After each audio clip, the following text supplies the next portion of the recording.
Alors, le Costa Rica, c'est un petit pays d'Amérique centrale qui compte 5,2 millions d'habitants et qui a gagné son indépendance en 1821. Depuis, c'est un pays en développement qu'on admire beaucoup pour sa biodiversité, ses animaux et ses paysages.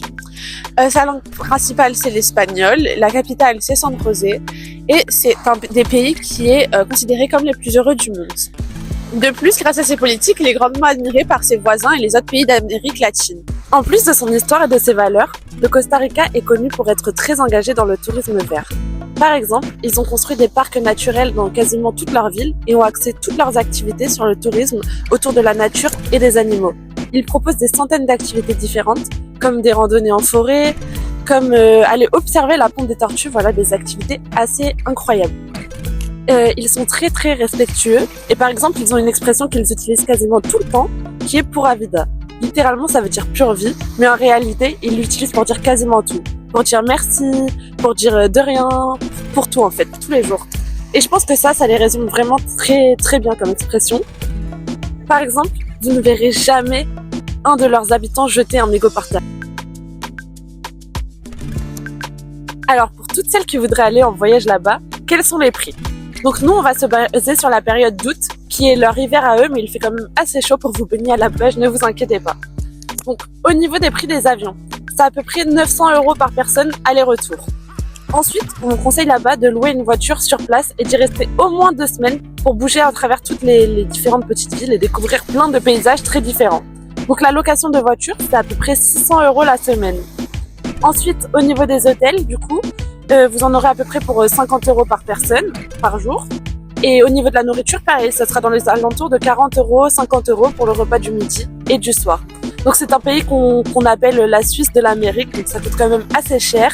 Et c'est surtout en fait toutes les activités touristiques qui ne vont pas être données, donc aux alentours de 100 € l'activité.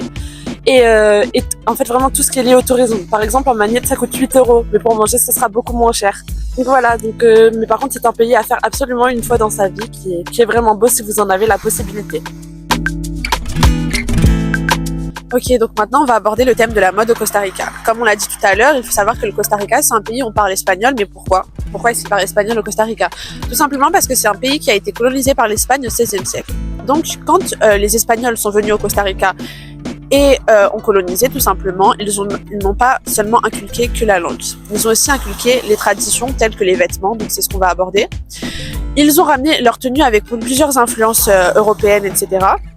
Mais tout simplement en les adaptant au climat costaricain parce que c'est un climat qui est beaucoup plus chaud, on va dire, comparé au climat qu'on peut avoir ici en Europe. Donc par exemple, c'est quand même des tenues qui sont colorées, etc., mais avec des tissus beaucoup plus fins. C'est des tenues folkloriques que vous pourriez retrouver tout simplement lors des célébrations qui ont lieu au Costa Rica. Par exemple, on vous recommande la fête nationale qui a lieu le 15 septembre et qui célèbre l'indépendance du Costa Rica. Donc maintenant, on va vous recommander que prendre avec vous si vous partez au Costa Rica parce que c'est tout simplement que notre vidéo va vous donner envie d'aller voyager au Costa Rica. Donc premièrement, prenez des matières légères telles que le lin et le coton qui sont absorbantes. Pourquoi ? Face à l'humidité du Costa Rica, c'est des matières qui sont assez nécessaires, etc. Ce qui fait que les odeurs n'apparaîtront tout simplement pas, premièrement. Ensuite, on vous recommande tout de même des chaussures de marche qui tiennent bien les chevilles, etc. Pourquoi ? Parce qu'on retrouve des sols assez boueux, pas forcément très stables. C'est mieux pour vous, pour votre confort et pour que vous puissiez passer un bon séjour. Prenez aussi des shorts, des chemises, parce qu'on sait qu'on est sur des températures entre 30 et 40 degrés, il ne faut pas que vous ayez chaud. Et des lunettes de soleil, des chapeaux, parce qu'il ne faut pas oublier qu'on est en vacances. Fun fact sur le Costa Rica. Donc premièrement, il faut savoir que la famille est primordiale pour les habitants du Costa Rica. C'est-à-dire qu'il n'est vraiment pas rare, voire très probable de voir des familles de plusieurs générations habiter tous ensemble sur le même toit. Mais pas par contrainte, par amour, par tradition et par respect de l'aîné. La plupart des personnes mettent à louer leurs toilettes. Que ça soit dans les restaurants, il y a écrit à l'entrée, payez 2 € pour aller à nos toilettes, ou même directement chez eux, 2 € pour aller aux toilettes, 2,50 € pour se doucher chez eux directement. Contrairement aux Français, il faut savoir que les habitants du Costa Rica ne se font pas la bise, ils se font une simple accolade, c'est-à-dire un seul baiser d'une seule joue. Vous savez ce qui est fou ? Chaque saison, les jaguars mangent au moins 12 chiens par village.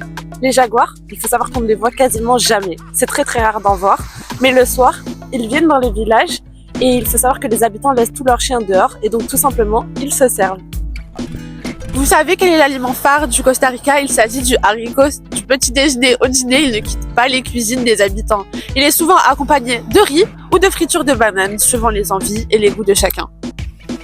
Il y a une tradition assez amusante qui s'appelle la money dance. En fait, tout simplement, les invités qui viennent à un mariage donnent de l'argent à un des mariés pour pouvoir danser avec eux. On espère que cette vidéo vous aura donné autant envie qu'à nous d'aller au Costa Rica. Et abonnez-vous pour nos prochaines vidéos de voyage.